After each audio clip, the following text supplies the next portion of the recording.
Hi everyone, I'm Gertie and welcome back to Get Ready with Me.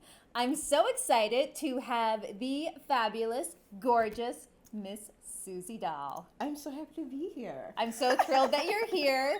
If you don't know, and I'm sure you do, if you follow us on Charm Patterns, you know that Susie has been one of our regular models from the very beginning almost. It's so crazy, like 2019?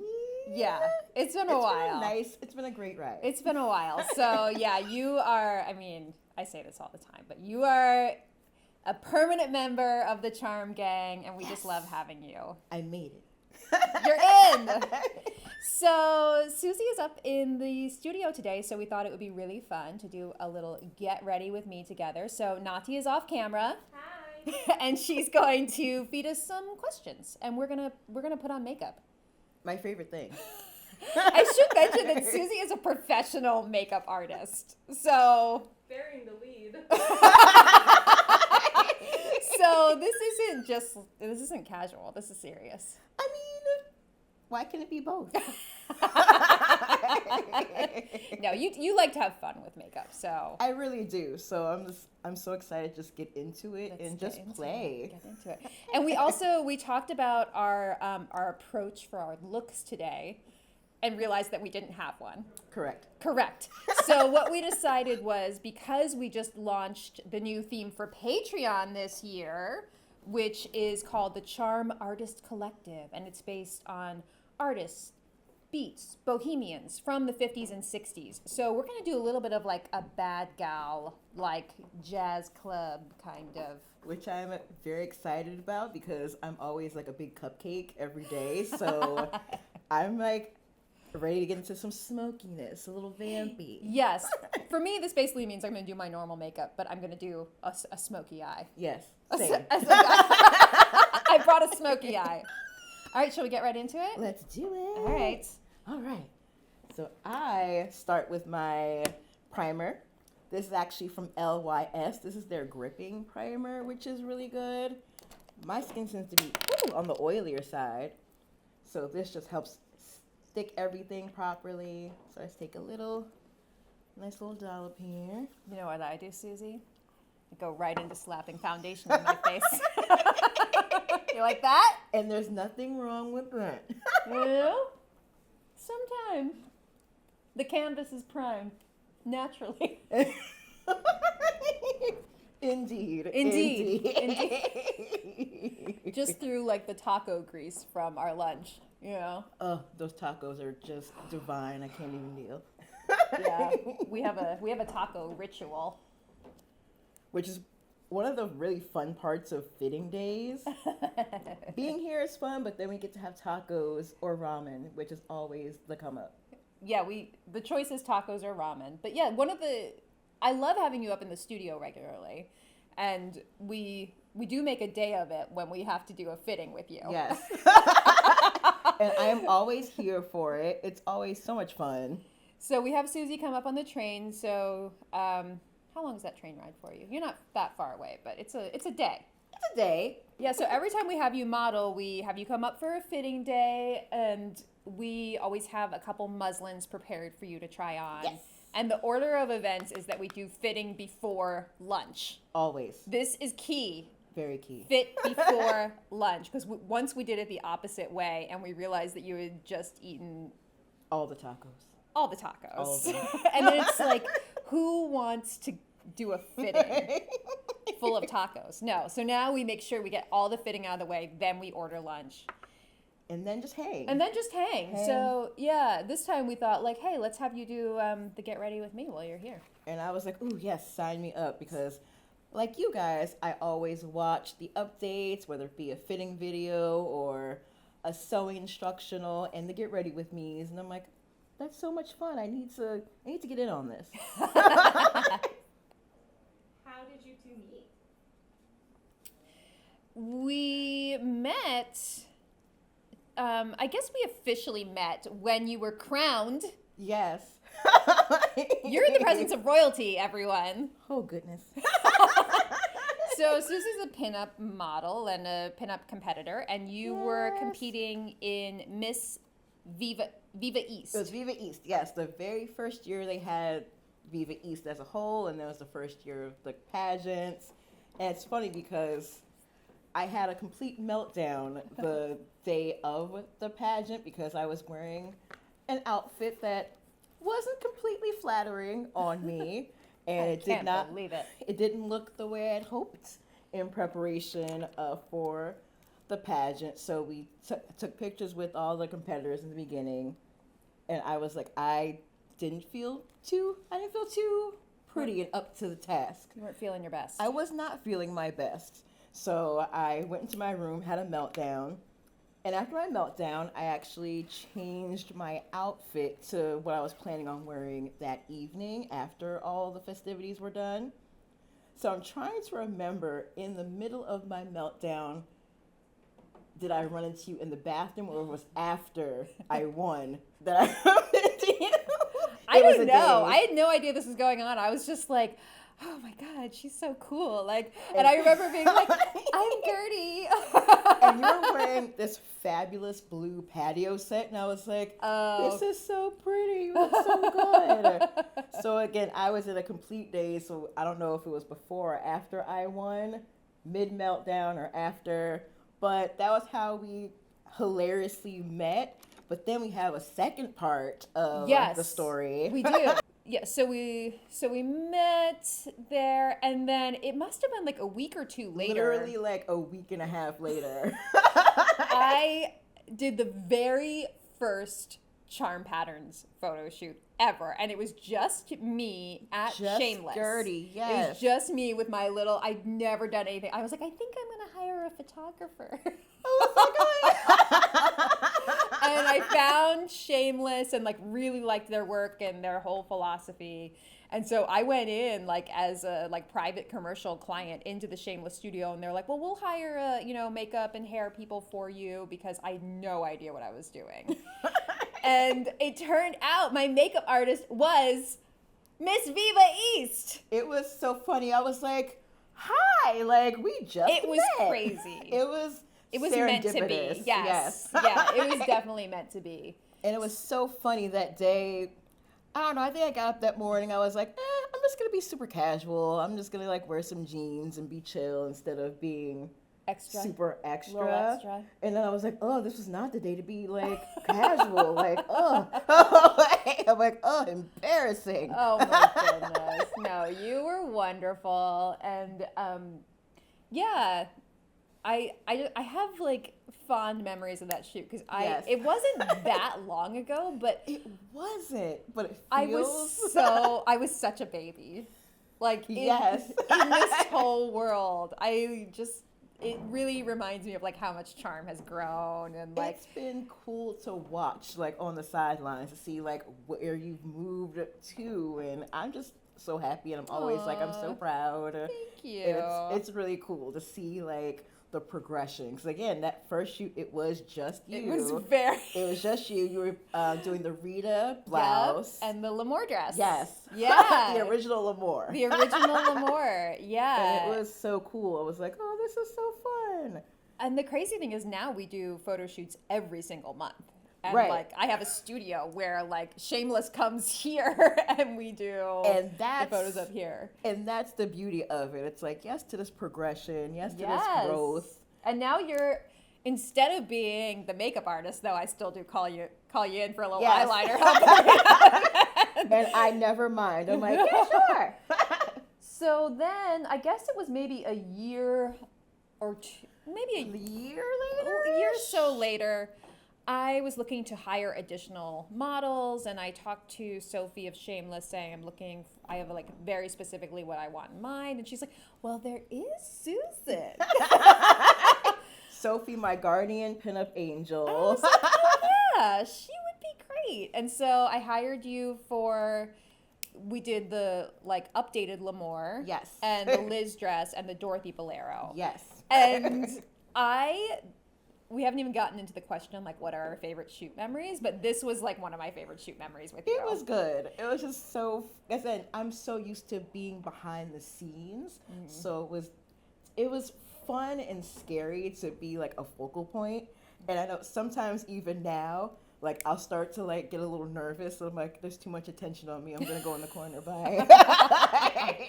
You were an absolute star at that. I mean, you are at every photo shoot, but not having worked with you as a model, I had really no idea what to expect. And Fair. I was excited. We did a lot of fittings, though, so we kind of got to know each other. We did some crazy fittings. That's definitely, we got... Backtrack. Yes. We did a fitting in the Bloomingdale's bathroom. Yes, in the ladies' lounge. In the ladies' lounge at Bloomingdale's. I was like, just pop on this Liz bodice, okay? And I'm like, cool, it is. Because I'm like, this has got to look perfect on her. Because we were Yes. still in the process of developing that pattern. And so you were kind of our fit model, too. So it had just been great. I'm always down to be the guinea pig. I always trust Gertie's eye. And she's like, don't worry about this. We're going to, like, make an adjustment. I'm like, I have no fear. I know it's going to come together well. I don't scare easily. Well, you see the patterns in their very early stages. Yes. Which other people don't know about this part of the process. Right. So, yeah, I do often say if I'm like, I'm not sure exactly where things are yet. And like, you are truly like our test.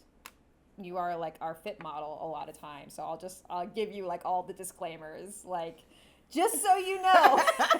I don't know how this is going to look or fit. And I'm always like, it's going to come together at the end, so whatever, it's all good. And I think it's fun for me just observing how the process goes and what thought goes into putting together the pieces for different body types.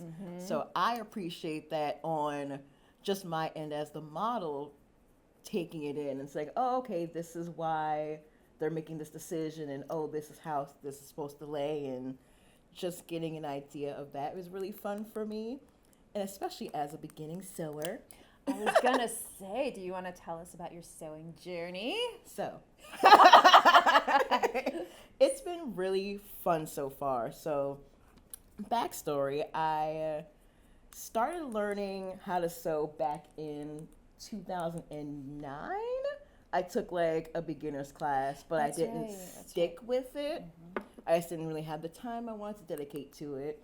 So fast forward, and like, I definitely have Gertie to thank for inspiring me to get back into it, because I've always been fascinated with fashion. So I was like, let me try to dig back in, because it's like, I signed up for Patreon. There's so many beautiful patterns. So I was like, I need to try it again and see what happens. So last summer, when things started opening back up again, I started going to a local sewing studio in Brooklyn just to kind of get my feet wet again and just get an idea of just the basics. Because I'm definitely more of a hands-on learner, so I was like, let me touch a machine, get used to it. And so it's been a slow journey, but a good one. You've made a ton of progress. You always Yes. bring us your show and tells. Yes, I'm like, here's what I did. And I'm super impressed with your last Stanwick skirt. Thank you. It was only your second lapped zipper, Yes. and it looks like you knew what you were doing. I mean, the videos are helpful, I will say.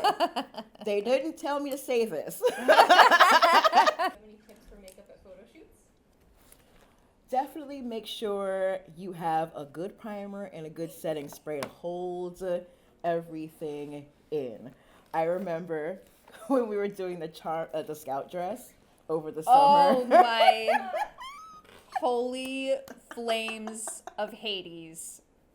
It was hot, y'all. It was hot, honey. It was humid. That's what it was like. The humidity just was unrelenting. Yeah, so the scout dress was a camp theme, and it was like a little shirt dress. Thank goodness we used cotton fabrics. Oh my word. Those dresses were damp for like a week. We like hung them in the studio. They went through the ringer. they we looked cute, but it came at a price. It was so hot. It was toasty. It was toasty, humid, hot. I think that for days like that, for me, like my hair falling is the biggest thing. Right, like the hair, because that humidity again, it was intense. It was intense, and I used a hairnet for like half the day, which really helped. Yeah. That's like- key for hair on a humid day. Yeah, and I kind of had it up in like a little bit of a bob because you can get a little bit of like The little lift, flounce. little Yes. lift. A little bit of lift. On your hair. So yeah, I had like a little bob in the morning, and then I let it down in the afternoon, and it didn't fall as much as it might have. Right. It saves it a little bit. It did. It did. So hair nets, primer, and setting spray are key for like heavy duty photo shoots. I gotta get on this primer thing. I love the one from Milk Makeup. It's their gripping primer, Interesting. and your face will be on all day. It's so good. What is your toxic beauty trait? Toxic beauty trait. Do you want to go or you want me to go first? Well, I know what you think my toxic beauty trait is, so I'll go first. I have a habit of just letting go of my skincare routine. Sometimes you just have to take a break from it, right, Susan? It's no big deal if you just rinse your face and don't moisturize for a full year. So deep in pandemic days, which we kind of are still deep in pandemic days, but like a year in. Deepest in. Yeah. I just decided that I just could not be bothered with skincare anymore. Like, I wasn't really doing my makeup that much. Like, it was just like the same thing every day, not leaving my house, not wearing makeup. So I'm like, Right. I'll just rinse. That is it. And I think I mentioned this in a live stream, and Susie was My soul left my body. beside herself.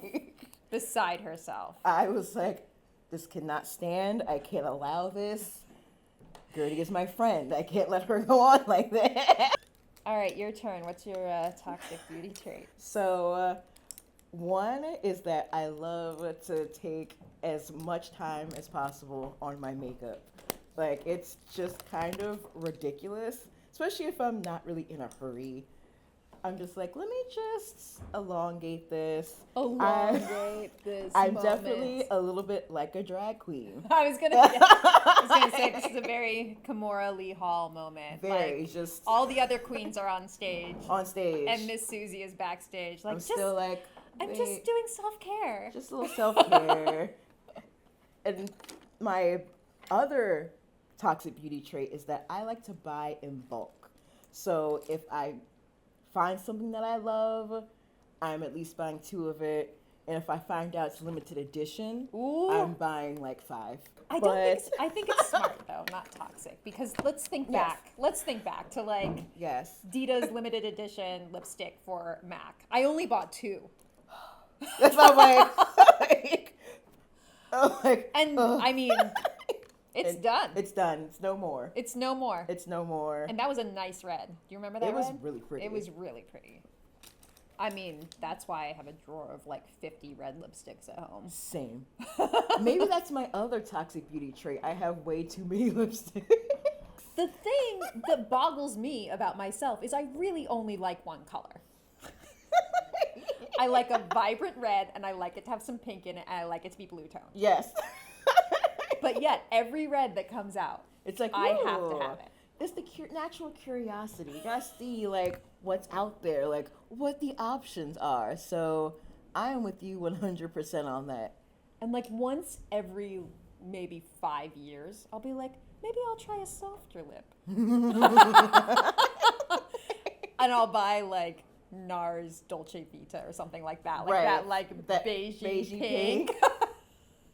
I'll be like, I'm just doing a soft, like Audrey Hepburn kind of moment. Right, you know? just giving a little. And then I put it something on, and light. I'm like, I look like I'm dying, like death warmed over. Who has this color lip? Like, I cannot. You're like, who does this belong to? I'm like, who bought this? Who spent $30 on this? Me. You're like, I did it. I did it, knowing myself full well. Hilariously, I also have Dolce Vita in my stash, and I'm like, never. It looks- Never. It looks so pretty. It does on other people, I not for me. I want to be the type of woman who wears Dolce Vita.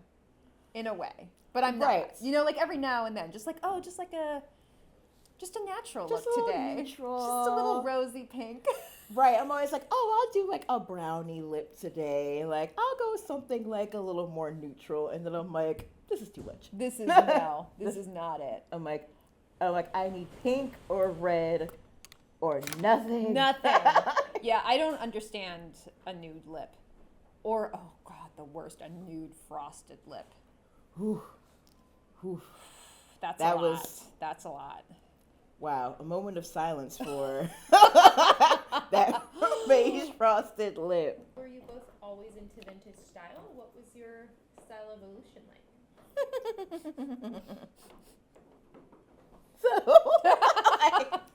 So, I feel like I've always been fascinated with retro and vintage styling. At first, I was very into 70s fashion. Like when I was in middle school, like Okay, I was I have very never fascinated. heard an answer to this question that's really thrown me, and that has truly thrown me. I was very 70s fashion, I like the disco era, like the sparkliness. the sparkles, the You glam. know we need Yes. pictures, right? Yeah. Correct? I'm like, I don't know. So, funny story. When I was in middle school, I was in the talent show in 7th grade with my best friend at the time. And we did a disco song at my request. It was called If I Can't Have You. It was ridiculous. And then we wore like bell-bottom jeans because that came back when I was in middle school in like that late 90s era. So it was really fun. I love the music mostly. So I didn't like have a whole lot of the clothes, but I was like, when I grow up, I'm going to have like this wild 70s wardrobe. But then when I got to high school is when I really started discovering 50s fashion and getting into that because I was watching movies from the 50s and 40s that I was taking out from the library I worked at. So I kind of got exposed Little Susie there. the librarian. Yes. So fun fact, I used to work at the library in high school. So cute. Shout out to Gaithersburg Public Library in Gaithersburg, Maryland. Wait, you lived in Maryland? I lived in Maryland for 10 years. Yes. I'm learning new facts. So from the time I was 8 to 18, I lived in Maryland. So Wow, I didn't know that. yes. So that was a time. That was a time. So that's when I was trying to like figure out like, oh, okay, like what things do I have an interest in? So at the library, learned about 50s fashion by way of Gentlemen Prefer Blondes and the 7-Year Itch. And then also kind of had an affinity for 30s fashion looking at Mae West movies. So it was around high school when I started to kind of be interested in what 50s fashion was. And then that's when I started Googling. Well, I don't know, was Google around in the early 2000s? It was more Yahoo, I think, in the early 2000s. Those were the Yahoo days. Yes, Maybe you did a so- little Bing. I did maybe a little Bing. Maybe a little Bing. Maybe you asked Jeeves. Yeah. Oh my God. Yes. Yes to Ask Jeeves. Yeah, I'm old. Oh, like, yes, Ask Jeeves.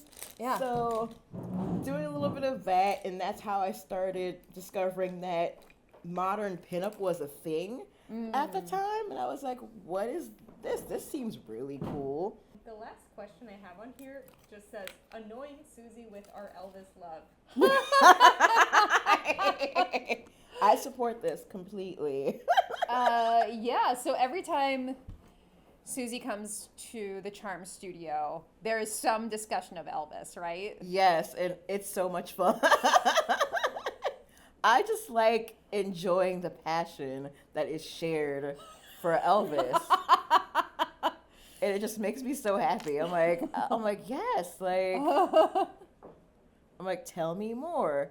And then there was that amazing Elvis costume book that we Yes. looked at last month doing the Yes, fitting. yeah, when we did the last fitting, I had just It gotten was this so book good. called Iconic Stagewear. And it's mostly his jumpsuits. Yes. And so we all had to pick out our favorite jumpsuit from the book. And yeah, it's just a great coffee table read. It's a beautifully done book as well. We also have a psychological test that we put people through, including yourself. Very normal. It's a thing that happens. So there's a song. It's called Fairy Tale. It's a 1974 song by the Pointer Sisters. Now, I know this song because Elvis covered it a year later in 1975. And I became obsessed with the Elvis rendition to the point where one day it was like a Saturday and I was in the studio alone and I was just like, I'm going to listen to this all day. Like it was on repeat. I feel bad for our upstairs neighbors. I was just like, this is what I'm listening to today. They're going to have to enjoy it. They're going to have to deal. And it's a weird sort of obscure Elvis track. I mean, not obscure, but it's like... It's a beautiful song. It's a country Elvis song. Yes. And so then I became, after that day of fully immersing myself in the song Fairy Tale, I did a little research on what is the song and who wrote it and all of that, because Elvis didn't write his own songs. And it was written by the Pointer Sisters. Yes. Who, I mean, when I think of the Pointer Sisters, I think of like, I'm so excited. Right. And jump. Yeah, exactly. Like 80s, bold, right? 80s? Anthems, yes. Like energetic anthems. I do not think like country heartbreak songs. But both versions are amazing. So the psychological test is making people listen to both versions back to back and choosing which one they like the best. And to be fair, no one besides me has ever said they like the Elvis version better. But the argument is always like the Elvis one is great, but it's like something about the Pointer Sisters one just ekes out a little bit more. Like, so I'm like, I don't know, like the emotion, because it's like, look up also the backstory for the song as well, because that's important. You can go deep. Google Google it. Into it. Google it. Bing it. Ask Jeeves. Ask Jeeves it. It's there's a lot to learn. The other thing that I learned is that Elvis said that Fairy Tale was the story of his life, and that's why he related to this song so much. Which is super poignant and like almost heartbreaking in a way. I know. I'm like, oh, like Elvis, like. Well, and you know my thing about the song. Yes. The reason I will always say Elvis's version is my favorite is because of how poignant it is to me. Because he recorded it in 75, which is 2 years before he died. And it has the line, "I bet you won't forget me when I go." And Gertie has not forgotten him. She has not forgotten him. Let's talk about some other photo shoot memories, because I feel like we only talked about the first one, but we've done a ton of shoots together. We've done so many. What are some of your other favorite shoots that we've done together? I feel like the Esther photo shoot was really awesome because it was just such a combination of different models and different energy. And I feel like I just loved the message behind the shoot. Yeah. That was so much fun. And I feel like it was the first photo shoot where, like, after we've all been in quarantine for a while and, being able to see some people I haven't seen in a while and just have a little fun there. So that was good. And then again, the Bryant dress was just a dream. You look like a literal angel in that dress. You made that dress. It was so beautiful on you. And that color pink.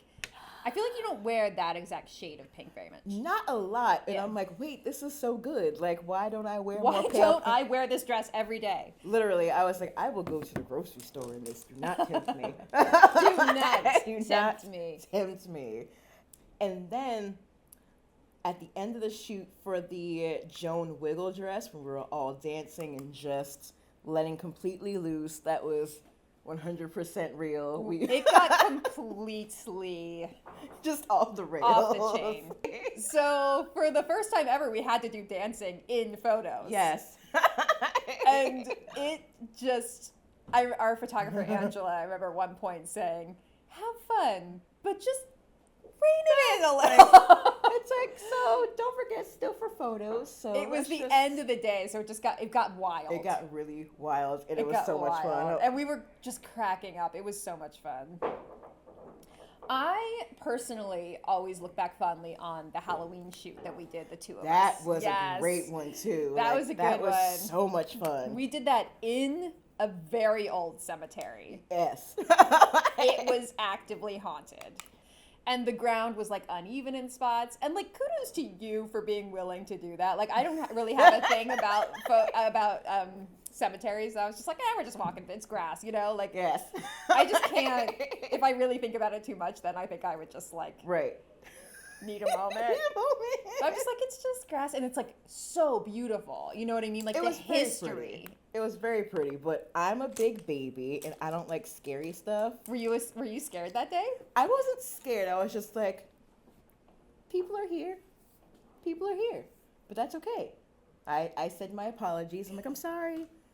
Thank you. The cemetery has a good vibe for being that old, and I was like, this was safe. I Like, felt welcome. Right. I was like, okay. They knew we were being respectful. They knew we were being respectful. So I was like, well, that okay. was a big thing for me too. Is like, if we're gonna go into this like historic cemetery, like I want to make this a beautiful shoot that celebrates And it. it was so beautiful. And that was so fun. There's so many good moments. That's why I'm like, I know. there's How so do you many. choose? I know. Oh, hilariously when we did the cinch full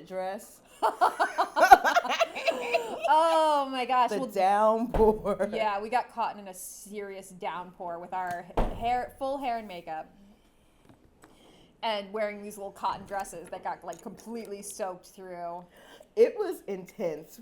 It was funny because it was the end of the day and we were like, there's no rain, we made it. And then the sky just like opened up. Yeah. I'm like, oh no. That was a crazy shoot because we weren't even, it was like mid-pandemic, like the point where we were not shooting indoors Right. like at that point, you know? So we were doing all of our shoots outside, and we found this beautiful park in Newburgh called Downing Park. And it has this very like turn of the century feel, not the last turn of the century before, you know what I mean? It has very like golden era of Newburgh feel, and it has like a fountain, and but yeah, we found some really pretty places, like weeping willows. That was a was very beautiful. like romantic shoot. It was so pretty. I'm like, this is so beautiful. But yeah, I'll never forget everyone's hair just like curling up. And, yeah, that was a pretty shoot. Are we ready? I think so. Yes, I'm finally finished. As Miss Susie has finally finished. So let me Right. see you. Oh, you look gorgeous. As do you. Oh, thank you. Oh, well, thank you for having oh my me. gosh, thank you for joining us. And I'm excited that we got all dressed up to now go do Elvis movie night at my house and Yes. eat Chinese food in our sweats. Yes. We'll have to capture a photo of that. Right. The juxtaposition. And we're just like, we're going to be like tucked in with our blankies. Yes. With like full makeup full face and sweatpants on. underneath. Sweatpants underneath. Yes, that's what we're going to do tonight. Yes. Well, thank you so much, Susie. It was such a pleasure having you join me for this. And I can't wait to show everyone what we've been working on today. Yes, you guys are going to be so excited. I am jealous that you get to experience it fresh, even though I'm going to experience it like secondhand. I know you know all the spoilers, so if I people do. really wanted to like get the tea, They could ask they me. could harass you, but you wouldn't tell them. I would never tell. No, like never. Never. All right, thanks, Miss Susie, Thank and thank you you. all for watching. And we will see you next time. Goodbye.